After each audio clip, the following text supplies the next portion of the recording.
Welcome to iDream media. So జనరల్గా మనకి ఏదైనా సీజన్ మారిందంటే చాలు రకరకాల అనారోగ్య సమస్యలని వెంటాడుతూ ఉంటాయి. సో సీజన్కి అనారోగ్యాల బారిన పడుతూ ఉంటారు. దీనికి కారణం ఏంటంటే ఇమ్యూనిటీ తగ్గిపోవడం అని చెప్తూ ఉంటారు. మరి ఇమ్యూనిటీని బూస్ట్ చేసుకోవాలంటే న్యాచురల్ వేస్ ఏమున్నాయి, వివరాలు తెలుసుకుందాం. ఈరోజు మనతో పాటు ఉన్నారు ప్రముఖ ఆయుర్వేద వైద్య నిపుణులు డాక్టర్ లక్ష్మీ అన్నదాత గారు. మ్యామ్ నమస్తే అండి. నమస్తే. సో జనరల్గా మ్యామ్ ఎవరైనా కానీ సిక్ అవుతూ ఉంటారు. సిక్ అవుతే అడుగుతారు ఏంటంటే ఇమ్యూనిటీ తక్కువ ఉందేమోనని. సో ఇమ్యూనిటీ అనేది ఎందుకు తక్కువైపోతుంది? సో జనరల్గా న్యాచురల్గా దీన్ని మనం పొందాలంటే ఎలాగా? అంటే ఇమ్యూనిటీ తక్కువ అవటం అనే దానికన్నా మనం ఇక్కడ చెప్పుకోవాల్సింది ఏంటంటే చిన్న పిల్లల్లో సహజంగా అప్పుడే గ్రో అవుతున్న ఏజ్ గ్రూప్లో ఉన్న వాళ్ళకి 14 years అండ్ బిలో ఉన్న వాళ్ళకి ఏంటంటే ఇమ్యూనిటీ అనేది వాళ్ళకి ఎక్కువగా బ్యాక్టీరియా వైరల్కి ఎక్స్పోజర్ అయ్యి ఉండరు కాబట్టి వ్యాధి నిరోధక శక్తి అప్పుడప్పుడే వాళ్ళలో తయారవుతూ ఉంటుంది ఒకటి.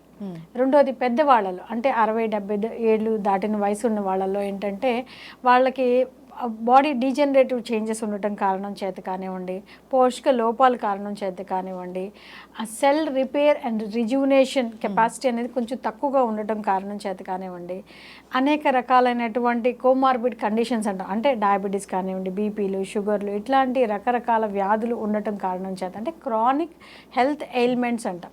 ఇవి ఉండటం కారణం చేత వాళ్ళల్లో కాస్త కాంప్రమైజ్డ్ అంటే తక్కువగా ఉన్నటువంటి వ్యాధి నిరోధక శక్తి ఉండేదానికి అవకాశం ఉంటుంది.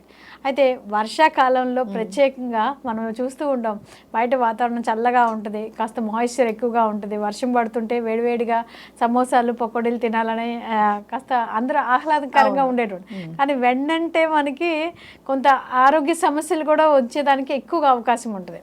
సహజంగా దానికి ప్రధాన కారణం ఆయుర్వేదిక్లో ఏం చెప్తారంటే మన డైజెస్టివ్ సిస్టమ్ అంటే పిత్తదోషం అనేది కాస్త కాంప్రమైజ్డ్ అంటే తక్కువలో ఉంటుంది.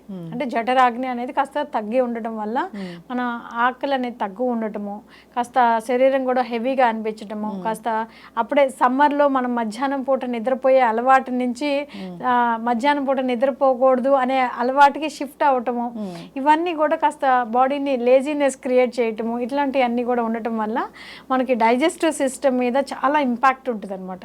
సో తీసుకున్న ఆహారం కొద్దిగా అయినప్పటికీ కూడా సరిగ్గా జీర్ణం అవ్వటం, జీర్ణం కాకపోవటము, లేదంటే మనం రకరకాలైనటువంటి ఆహార పదార్థాలు ఇందాక చెప్పుకున్నట్టుగా సమోసాలు, బజ్జీలు ఇట్లాంటివన్నీ కూడా తీసుకోవటం వల్ల కొంతమందికి ఎసిడిటీ అనేది ఎక్కువ ఉండటము, హైపర్ ఎసిడిటీ ఉండటం, కలుషితమైన వాటర్ తీసుకోవటం వల్ల విరోచనాలు అవ్వటము, లేదంటే లివర్కి సంబంధించిన హెల్త్ ఇష్యూస్ అంటే హెపటైటిస్ కానివ్వండి, జాండీస్ కానివ్వండి, ఇట్లాంటి లక్షణాలు బయటపడటము, వీటిలన్నిటి కారణం చేత వాళ్ళలో వ్యాధి నిరోధక శక్తి అనేది కొంత తగ్గి ఉండేదానికి అవకాశాలు ఎక్కువ ఉంటాయి అన్నమాట. సో సహజంగానే మనకి వాతావరణంలో వచ్చేటువంటి మార్పుల వల్ల కామన్గా వచ్చేటువంటి జలుబు, తుమ్ములు, దగ్గులు లేదా ఫ్లూ, ఇప్పుడైతే ఎక్కువగా డెంగ్యూ ఫీవర్ కానివ్వండి, మలేరియా, టైఫాయిడ్ ఇట్లాంటివన్నీ కూడా ఎక్కువగా ఈ రైనీ సీజన్లో మనం చూస్తూ ఉంటాం. సో దీనికి ప్రధానంగా మనం ఇమ్యూనిటీ పెంచుకోవాలి అంటే దీన్ని 2 రకాలుగా చూడాలి. ఒకటి పర్సనల్ హైజీన్ గారు చూడాలి, రెండోది ట్రీట్మెంట్ లైన్లో చూడాలి. ఇక పర్సనల్ హైజీన్ విషయానికి వచ్చేసరికి మనం ఎవరికైనా జలుబు, దగ్గు ఇట్లాంటివి ఉన్నాయి అనుకో, ఇవన్నీ కూడా కంటేజియస్ అంటే ఒకళ్ళ నుంచి ఒకళ్ళకి త్వరగా వ్యాప్తి చెందుతాయి. సో అలాంటి సందర్భాల్లో మనము ఎవరికైనా జలుబు ఉందంటే కొంచెం దూరం మెయింటైన్ చేయటం అంటే డిస్టెన్స్ మెయింటైన్ చేయటము, జలుబు దగ్గు ఉన్నప్పుడు మనకే ఒకవేళ జలుబు దగ్గు కనుక వచ్చినట్లయితే కాస్త యూజ్ చేసేటువంటి డిస్పోజబుల్ హ్యాండ్ కీస్ కానివ్వండి, శానిటరీ ఏవైతే మనం ఆ టిష్యూ పేపర్స్ యూజ్ చేస్తామో వాటిని చక్కగా ప్రాపర్గా డిస్పోజ్ చేయటము, ఇట్లాంటి వల్ల ఒకళ్ళ నుంచి ఒకరికి కంటామినేట్ కాకుండా మనం కూడా ఆ వ్యాధి తిరగతోడకుండా చూసుకునే దానికి అవకాశం ఉంటుంది. ఒకటి. రెండోది ఎప్పటికప్పుడు హ్యాండ్స్ అనేవి శుభ్రంగా ఉంచుకోవాలి. ఇదంతా కూడా మనం ఈ కోవిడ్లో అందరూ బాగా నేర్చుకున్న విషయాలే. అయితే ఇప్పుడు ఎక్కువగా సోప్స్ కానివ్వండి యూజ్ చేయటం వల్ల హ్యాండ్స్ రఫ్ అయిపోతున్నాయి. చాలామంది ఏంటంటే హ్యాండ్స్ డ్రై అయిపోయి తొందరగా స్కిన్ డిసీజెస్ వచ్చేస్తున్నాయి అంటున్నారు. సో ఆయుర్వేదంలో మనకి చక్కగా అందరికీ ఉపయోగపడేటువంటిది త్రిఫలా చూర్ణాలని దొరుకుతాయి.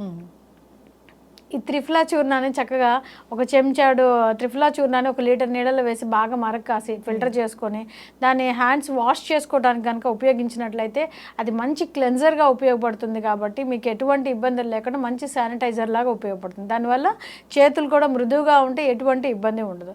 సో ఇట్లా చిన్న జాగ్రత్తలు తీసుకుంటే పర్సనల్ హైజీన్ మెయింటైన్ చేయటం వల్ల అంటే వర్షాకాలంలో ఏంటంటే కాస్త చల్లగా ఉండటం చేత అందరూ కూడా ఉన్ని దుస్తులు వేసుకోవడం, వాటిని రిపీటెడ్గా వాష్ వాష్ చేయకపోవటము, లేదంటే చల్లగా ఉంది కాబట్టి ఎక్కువ స్నానాలు చేయకుండా ఉండటము, ఇట్లాంటివన్నీ కూడా కొంచెం లేజీ టిప్స్ అనేవి పాటిస్తూ ఉంటాం. సో దానివల్ల కూడా కొంత బాడీలో కాస్త ఓవరాల్గా చేంజెస్ వచ్చేదానికి అవకాశం ఉంటుంది. సో అందువల్ల వాళ్ళకి వ్యాధి నిరోధక శక్తి అని చిన్నపిల్లలు కానీ పెద్దవాళ్ళు కానీ లేదంటే మిడిల్ ఏజ్లో ఉన్న వాళ్ళకి కూడా ఇదే కారణం అని చెప్పుకోవచ్చు. ఎస్, ఈ వర్షాకాలం అంటేనే వైరస్ల సీజన్ అంటారు కదా మ్యామ్. జనరల్గా శీతాకాలం వర్షాకాలం ఈ 2 సీజన్స్లోనే ఇలాంటి వైరస్లు అనేవి పుట్టుకొస్తున్నాయి అంటారు. అంటే వాతావరణం చల్లగా ఉంటే అవి వస్తాయా ఎలాగా? అంటే వాతావరణం చల్లగా ఉండటం, మాయిశ్చర్ ఎక్కువగా ఉండటం అలాంటి ప్రదేశాల్లో ఏంటంటే త్వరగా బ్యాక్టీరియా కానీ వైరల్ కానీ త్వరగా ఈజీ గ్రోన్ అయ్యేదానికి వాటికి ఆస్కారం ఉండేటువంటి జాగాలు అనమాట. అలాంటి ప్రదేశాల్లో అంటే మన బాడీలో కూడా వ్యాధి నిరోధక శక్తి తక్కువగా ఉందనుకోండి, అలాంటి వాళ్ళు ఈ వ్యాధులు కూడా త్వరగా ఎఫెక్ట్ అయ్యేదానికి అవకాశం ఉంటుంది. ముఖ్యంగా పిల్లల్లో పెద్దవాళ్ళల్లో కూడా ఏంటంటే వాళ్ళలో కాంప్రమైజ్డ్ ఇమ్యూన్ సిస్టమ్ ఉండటం కారణం చేత వాళ్ళు ఎక్కువగా ఇలాంటి వ్యాధులకి గురయ్యేదానికి అవకాశం ఉంటుంది. అంతేకాకుండా పెద్దవాళ్ళల్లో అయితే ఏదైనా క్రానిక్ హెల్త్ ఎయిల్మెంట్స్ ఉన్నాయి అనుకోండి, లేదా డయాబెటీస్ ఉంది, బీపీ ఉంది, లేదంటే ఇతర ఇబ్బందులు ఉన్నాయి, అలాంటి సందర్భాల్లో ఏంటంటే వాళ్ళు చాలా మెడికేషన్స్ మీద ఉంటారు, కొంతమంది యాంటీబయాటిక్స్ మీద ఉంటారు. అలాంటి సందర్భాల్లో హెల్దీ గట్ ఫ్లోరా ఏదైతే ఉంటుందో అది డిస్టర్బ్ అవడం కారణం చేత వాళ్ళు తీసుకునేటువంటి పోషకాలు కూడా శరీరం సరిగ్గా గ్రహించుకోలేదు. నిద్ర కూడా కొన్ని సందర్భాల్లో సరిగ్గా ఉండదు. ఎప్పుడైనా సెల్ రిపేర్ జరగాలి అంటే ప్రాపర్ స్లీప్, ప్రాపర్ న్యూట్రియంట్స్ అనేవి చాలా అవసరం. అలాంటి సందర్భాల్లోనే మనకి శరీరం బాగా దృఢంగా ఉండేదానికి అవకాశం ఉంటుంది. సో పోషకాల విషయానికి వచ్చేసరికి మన కణాలు శరీరంలో ఉండేటువంటి 1.3 ట్రిలియన్ సెల్స్ అన్నీ కూడా హెల్దీగా ఉండాలంటే, లేదు కణాలు బాగా ఏమంటారు కొత్త కణాలు రావాలి అన్నా కూడా proteins are the building blocks అంటారు. సో ఉదాహరణకి మనం ఒక మనిషి ఒక 50 కేజీలు బరువు ఉన్నారనుకోండి, అంటే కేజీకి 1 గ్రాము చొప్పున ప్రోటీన్ అనేది అవసరం. 50 కేజీలు ఉన్న మనిషికి 50 గ్రాముల ప్రోటీన్ అనేది అవసరం. ఈ ప్రోటీన్ అనేది మనకి సహజంగా పల్సెస్ దినుసుల్లో కానివ్వండి, లేదంటే బీన్స్లో కానివ్వండి, చిక్కుళ్ళు, బఠానీళ్ళు ఇట్లాంటివి, ఇంకా నట్స్, సీడ్స్ వీటిల్లో పోషకలంగా లభిస్తాయి మనకి. సో ఈజీగా వాటిని మనం తీసుకోవడం వల్ల మనకి ప్రోటీన్ అనేది దొరుకుతుంది. కాకపోతే న్యూట్రియంట్స్ ఉన్నటువంటి ఫుడ్ తీసుకున్న తర్వాత అది డైజెషన్ సరిగ్గా జరిగిందా లేదా చూసుకొని ఆ తర్వాత సెకండ్ మీల్కి వెళ్ళటం అనేది ఇక్కడ ప్రధానం. ఓకే. అంతేకాకుండా స్టేల్ ఫుడ్ అంటే ఎప్పుడైనా ఆహారము ముందు రోజు పొద్దున్న రోజు పెట్టుకున్నది అది ఈవినింగ్ వరకు ఉంచుకోవటం, లేదంటే ఫ్రిడ్జ్లో పెట్టుకొని మరుసటి రోజు తీసుకోవటం, అట్లాంటివి చేయకుండా ఎప్పటికప్పుడు తాజాగా వండుకొని తాజా కూరగాయలు, తాజా పళ్ళు తీసుకోవటం వల్ల ఏంటంటే మనకి సమృద్ధిగా పోషకాలు లభిస్తాయి. అంటే vitamin A, vitamin C, vitamin E ఇట్లాంటి ADEKలు ఇవన్నీ కూడా మనకు శరీరానికి అవసరమైనటువంటి విటమిన్స్. శరీరం విటమిన్స్ని తయారు చేసుకోలేదు కాబట్టి ఆహార రూపంలో మనం విటమిన్స్ తీసుకోవాలి. వ్యాధి నిరోధక శక్తి పెంచుకోవడం కోసం వైటమిన్ సి అనేది చాలా ఇంపార్టెంట్ అని అందరికి తెలిసిన విషయమే. సో ఈ వైటమిన్ సి అనేది మనకి సిట్రస్ ఫ్రూట్స్ అంటే నిమ్మ జాతి పళ్ళల్లో మనకి ఎక్కువగా లభిస్తుంది. అంతేకాకుండా బ్రకోలీ కానీ క్యాబేజీ కానీ వీటిల్లో, ఇంకా మనకి బెల్ పెప్పర్స్ అంటారు కదా, క్యాప్సికమ్ అంటారు, yellow colour, orange colour capsicum వీటిల్లో, ఇంకా క్యారెట్స్ వీటిల్లో, అంటే పసుపు ఆరెంజ్ కలర్లో ఉండేటువంటి ఏ ఫ్రూట్స్ వెజిటేబుల్స్లో కూడా మనకి వైటమిన్స్ అనేవి పుష్కలంగా లభిస్తాయి. అందుకనే మేము తీసుకునేటటువంటి ఆహారంలో మల్టీ కలర్ ఉండేలాగా చూసుకోమని చెప్తాం. సో దట్ అన్ని న్యూట్రియంట్స్ కూడా సమృద్ధిగా మనకి లభించే అవకాశం ఉంటుంది కాబట్టి.